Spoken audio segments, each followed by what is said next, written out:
percaya ketika kami perlahan menuju ke arah kesempurnaan, ketika kami merasa terangkat segala beban kehidupan kami, segala beban masa depan kami percaya semua tentunya oleh karena kuasa dan Tuhan. Kami percaya semua tidak pernah lepas dari bagaimana Tuhan telah berkorban dalam kehidupan kami. Dan pagi ini dalam rangkaian 3 hari yang begitu berharga bagi kami memperingati bagaimana Tuhan Yesus Kristus bangkit untuk kami semua, bangkit menunjukkan kuasa Allah, bangkit membawa kemenangan bagi setiap orang yang percaya, dan tentunya termasuk kami semua anak-anak Allah yang ada di tempat ini. Kami percaya bahwa Tuhan selalu membawa kami ke dalam kebaikan Tuhan, ke dalam keputusan Tuhan. Pun juga ketika firman Tuhan ini boleh dikabulkan dan kami terima bersama-sama, kami percaya selalu ada rencana Tuhan yang terbaik bagi kami semua, yang mengingatkan, menegur, dan meluruskan jalan kehidupan kami supaya semakin hari semakin berkenan di hadapan Tuhan. Pakai hamba-Mu yang jauh dari sempurna ini Tuhan, pakai hamba-Mu yang penuh dengan keterbatasan ini, sebab Engkau Tuhan yang maha sempurna, yang akan menyempurnakan segala sesuatu. Berkati hati, berkati telinga, berkati pikiran, berkati semua yang ada dalam diri kami, setiap jemaat-Mu, dan mereka yang hadir secara langsung di tempat ini, maupun mereka yang mendengarkan video streaming ini, maupun mereka yang mendengarkan video ini diputar kembali. Kami percaya kuasa Tuhan tetaplah sama, mukjizat Tuhan tetaplah sama kami terima. Terpujilah nama-Mu Tuhan, dalam nama-Mu Tuhan kami Yesus Kristus, kami berdoa dan mengucap syukur, dan kami nyatakan siap untuk menerima sabda kebenaran firman kita. Haleluya, haleluya, amin. Silakan duduk kembali.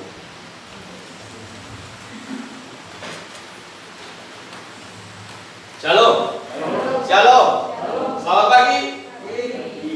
Kebangkitan Tuhan tentu kita tahu bersama bahwa kebangkitan Tuhan itu membawa kepada kemenangan.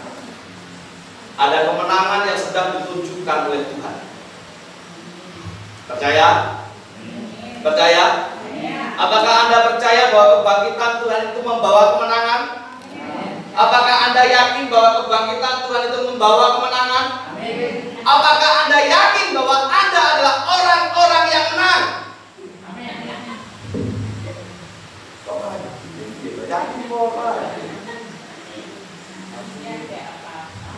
Apakah Anda percaya bahwa Anda sudah dimenangkan oleh Tuhan?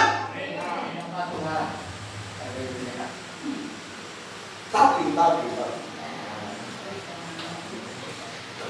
Anda mungkin pernah melihat atau membaca kisah tentang peperangan, di mana dalam peperangan tentu ada yang menang, ada yang. Nah, karena kita berbicara tentang kebangkitan, kita berbicara tentang kemenangan, maka kita bicarakan tentang peperangan orang-orang yang menang. Atau mungkin gak usah perang lah, pertandingan sepak bola. Berapa waktu lalu PSS menang ya? Mas selamat ya. Jadi ini cuma menang sekali. Besok pertandingan terakhir dengan Lamongan.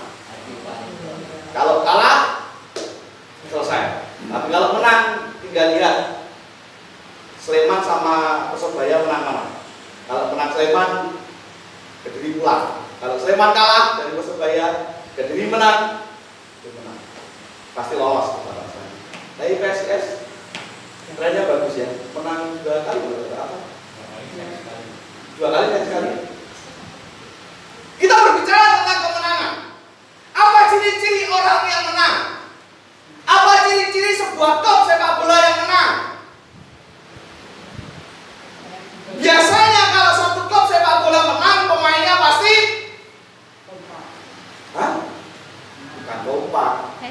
Setelah menang biasanya mereka pasti semangat, lonjak-lonjak, merayakan kemenangan. Baik ketika perjalanan dari lapangan ke kamar ganti maupun ketika di kamar ganti. Di YouTube itu banyak. Ketika Portugal dulu juara Piala Dunia, gitu kan? Cristiano Ronaldo dan teman-temannya satu tim, dimakan. Karena menang. Orang-orang yang menang. Tidak ada orang yang menang dalam peperangan, dalam pertandingan atau apapun itu. Orang yang menang jalan dulu. Orang mana? Ya kan? Tidak ada orang yang menang itu jalan dengan penuh beban pikiran. Gak ada.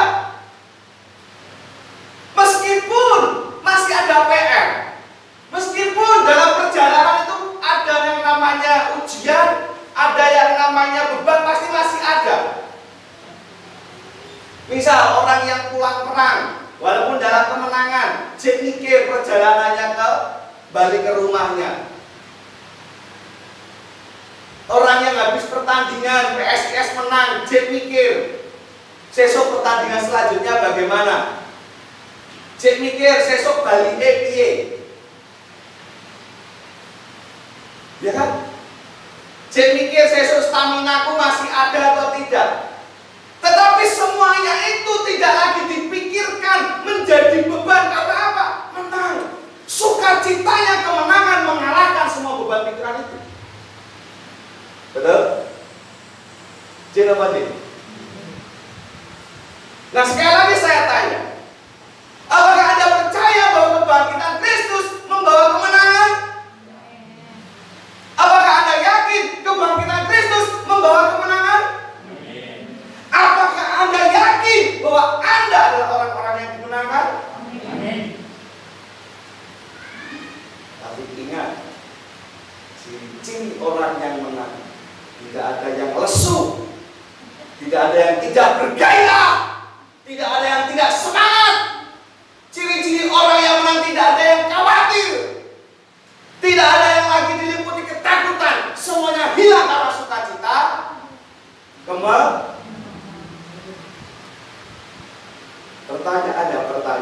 Pertanyaannya. Masih ada khawatir? Masih ada khawatir? Wajar. Masih ada takut? Masih ada kodam? Wajar yang jawab tak saya saja. Ojo ngayani yang duduk bagian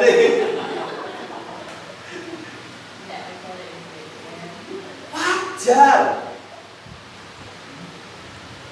Tetapi mari kita belajar dari orang-orang yang menang.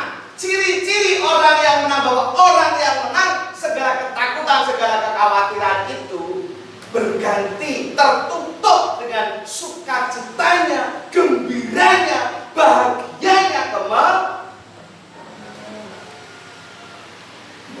sebab dalam perjalanan hidup itu tidak mungkin tidak ada masalah. Sampai nanti kita itu mati, masih akan menjalani yang namanya ujian. Tetapi yakinlah bahwa kemenangan yang dibawa Tuhan itu, kalau Anda resapi sungguh-sungguh, Anda pahami sungguh-sungguh, Anda yakini sungguh-sungguh, maka seharusnya kalaupun ada ujian, kalaupun ada kekhawatiran, kalaupun ada ketakutan, maka akan dengan segera berganti dengan suka. Sebab firman Tuhan dalam 1 Korintus, dalam 2 Korintus pasal yang ke-15. 1 Korintus 1 Korintus pasal yang ke-15 ayatnya yang ke-55, firman Tuhan berkata, hai maut, di manakah kemenangan?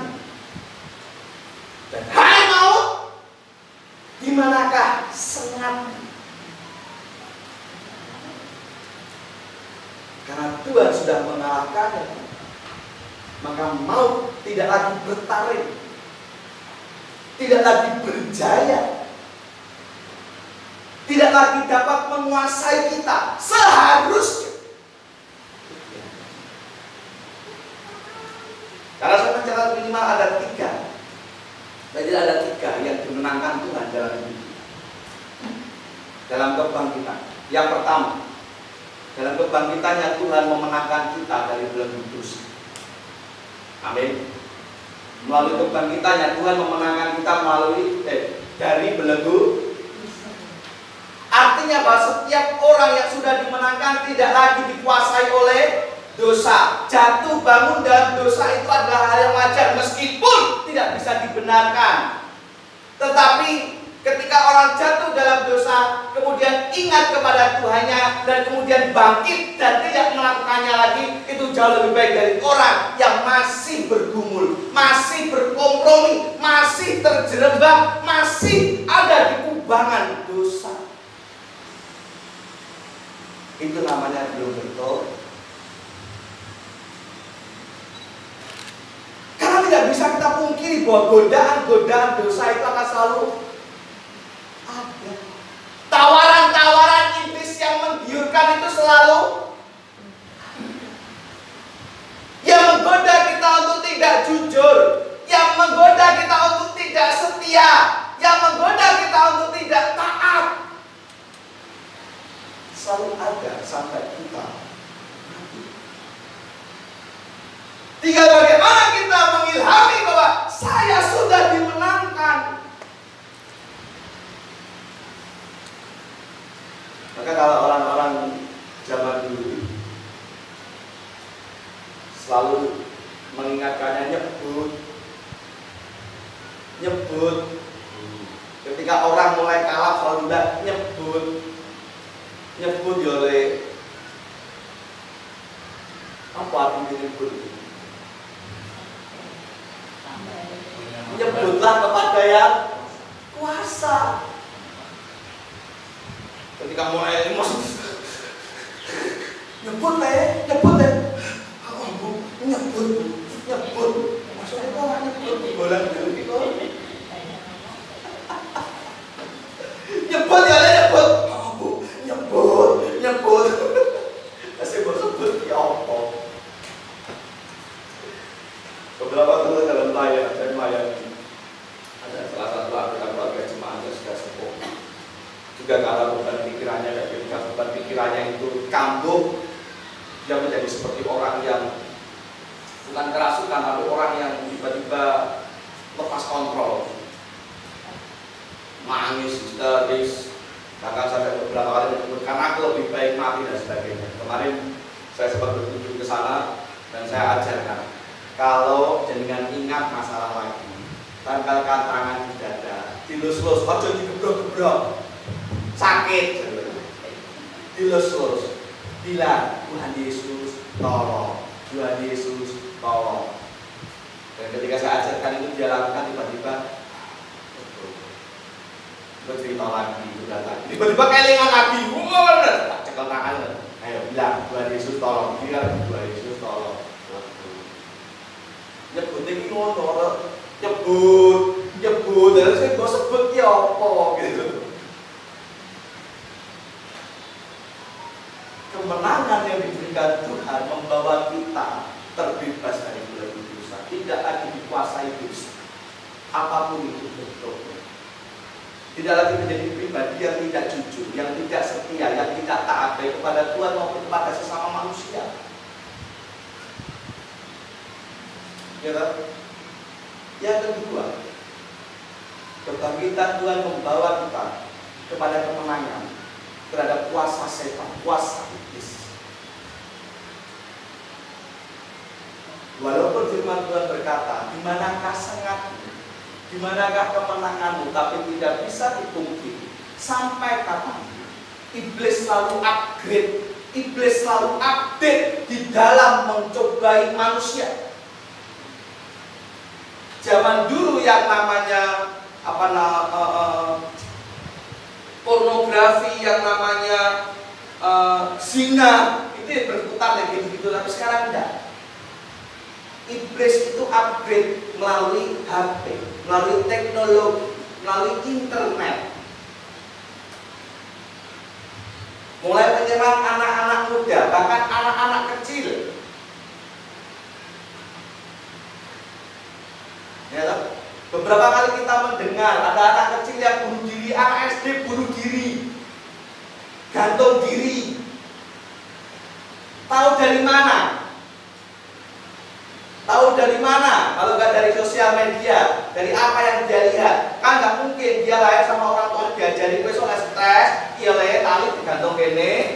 alam bergoni kan nggak mungkin.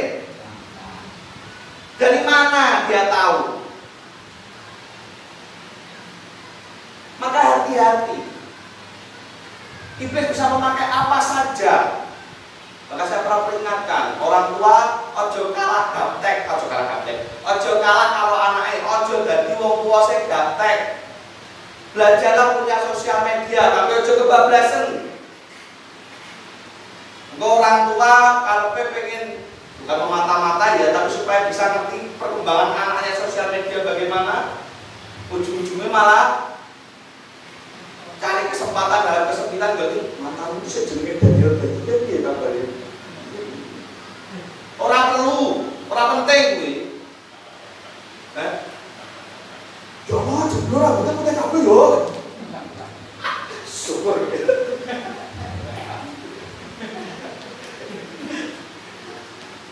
Jangan gaptek, karena beberapa kali kejadian juga, apalagi yang punya anak perempuan, hati-hati. Tiba-tiba ngilang, nggak pulang ke rumah berbulan-bulan. Setelah ditelusuri ternyata dibawa laki-laki yang dikenalnya melalui media sosial. Orang tuanya diwawancara bilang selama ini dia baik-baik saja di rumah, alasan klasik. Kamu aja yang gaptek. Hati-hati. Tidak apa-apa jangan mengikuti perkembangan, tapi aja jadi kebablasan dewe. Untuk ibunya malah lebih cerbil daripada anaknya. Itu banyak. Sedikit.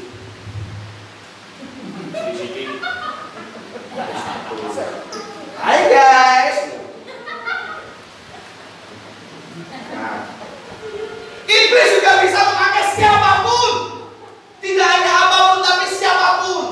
Orang-orang terdekat, orang-orang yang kita percaya, orang-orang yang sudah kita anggap keluarga, bahkan orang-orang yang memang adalah keluarga bisa dipakai iblis untuk menguji kita. Disinilah mental kemenangan kita diuji. Ya, melalui omongan-omongan, melalui tindakan-tindakan orang sekitar yang mungkin menyakiti kita, yang bisa membuat kita, yang bisa mendorong kita untuk berbuat jahat.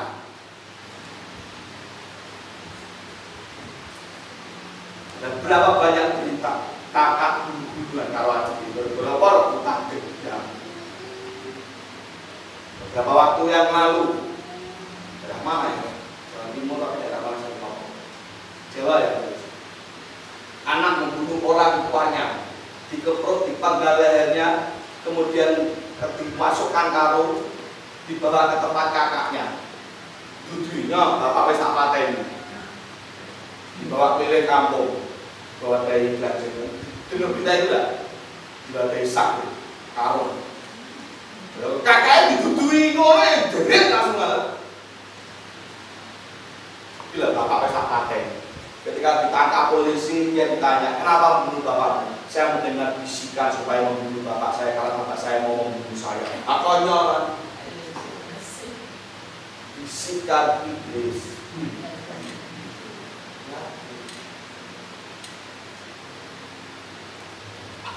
Banyak orang yang berusaha membuat jengkel kita di sekitar kita.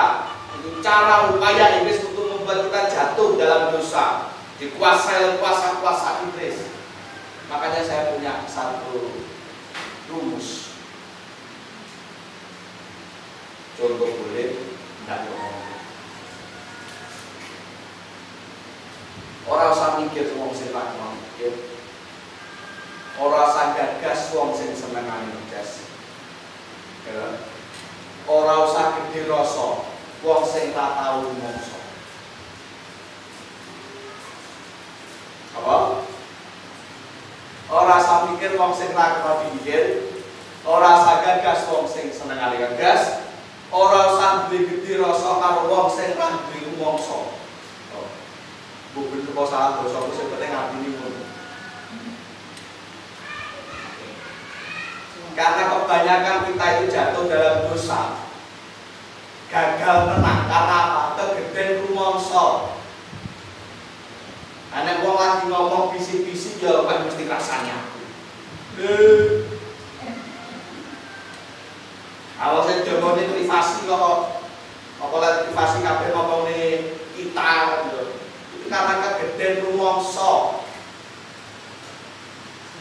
Akhirnya jadi loro. Iblis bisa memakai siapapun dan apapun yang ada di sekitar. Maka waspada.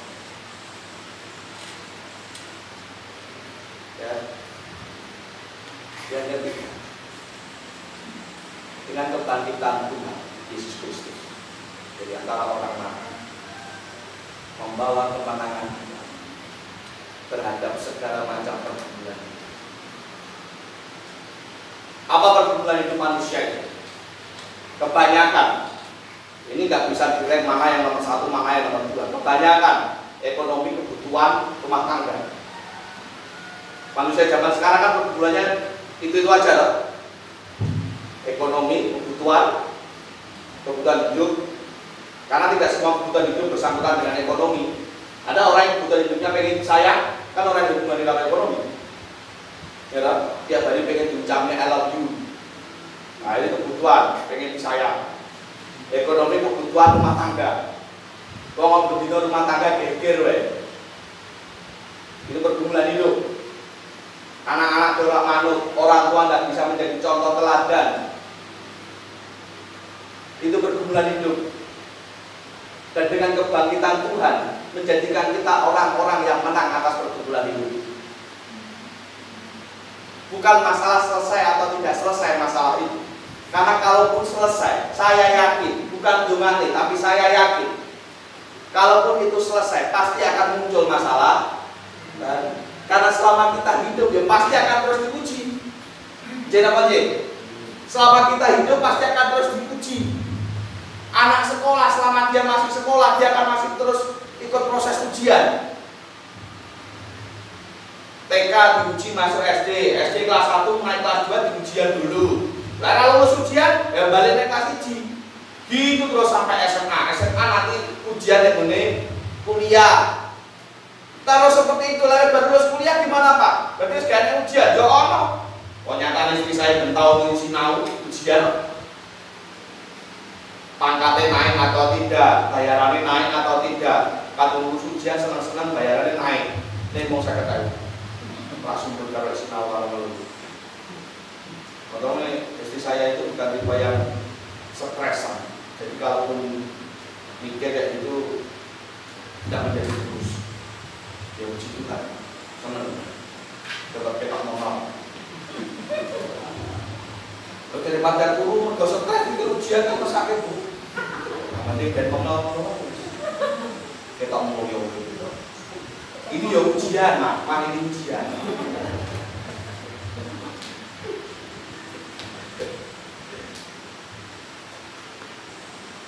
Jadi dengan kemenangan ini sudah seharusnya kita itu lepas dari belajar dosa, lepas dari jeratan iblis, ujian-ujian, cobaan-cobaan yang digagas oleh iblis melalui apapun dan siapapun sekitar kita.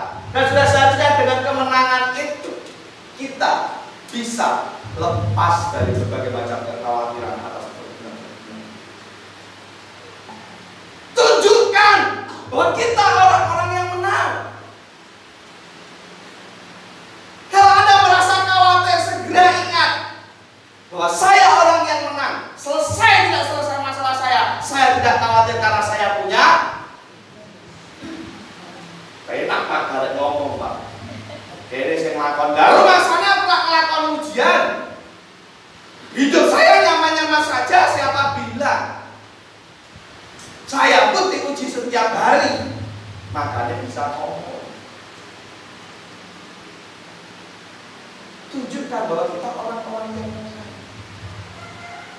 Jangan mengeluh karena kita sudah menang. Selesai tidak selesai masalahnya, kita sudah. Selalu ingat yang saya katakan. Tuhan tidak akan pernah mempermalukan kita. Amin. Tuhan tidak akan pernah menjatuhkan kita. Bahkan kalau jatuh, Tuhan tidak akan pernah membiarkan kita sampai tanam. Apapun yang selama kita hidup benar, kita memperjuangkan kebenaran.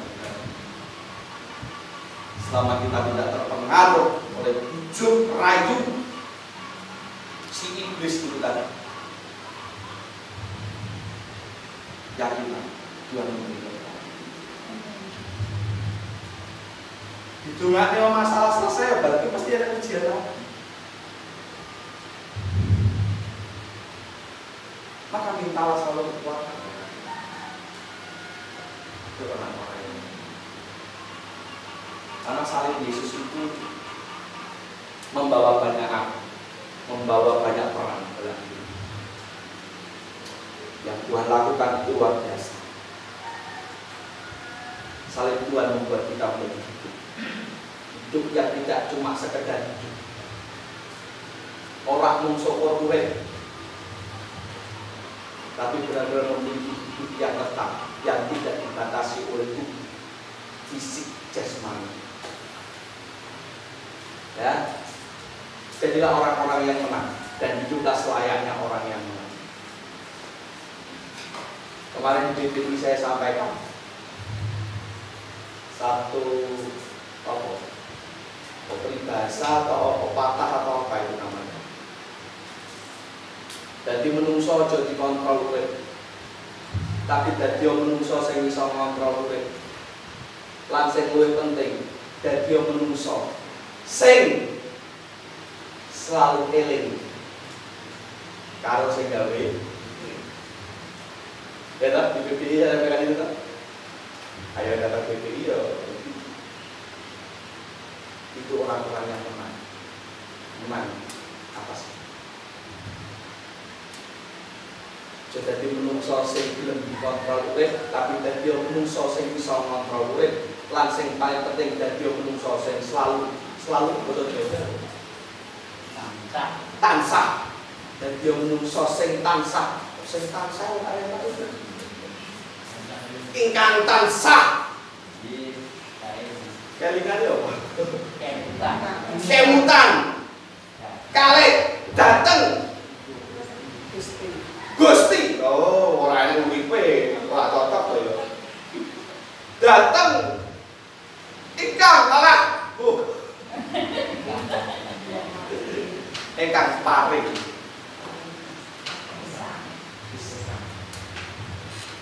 Ora ana uripe juga.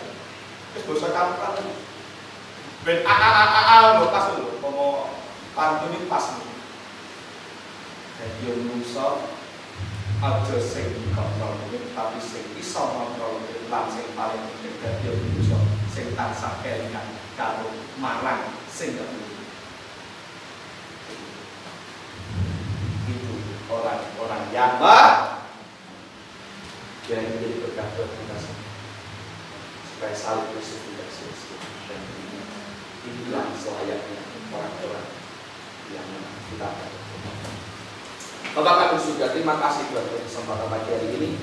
Kami menikmati sukacita yang dari Tuhan. Kami meyakini bahwa kami adalah orang-orang yang menang. Orang-orang yang sudah dimenangkan oleh kuasa darah Yesus. Orang-orang yang sudah dimenangkan oleh kebangkitan Tuhan. Orang-orang yang sudah dimenangkan oleh curahan darah yang kudus di atas kayu salib. Karena dengan kuasa darah kami memiliki hidup yang seutuh.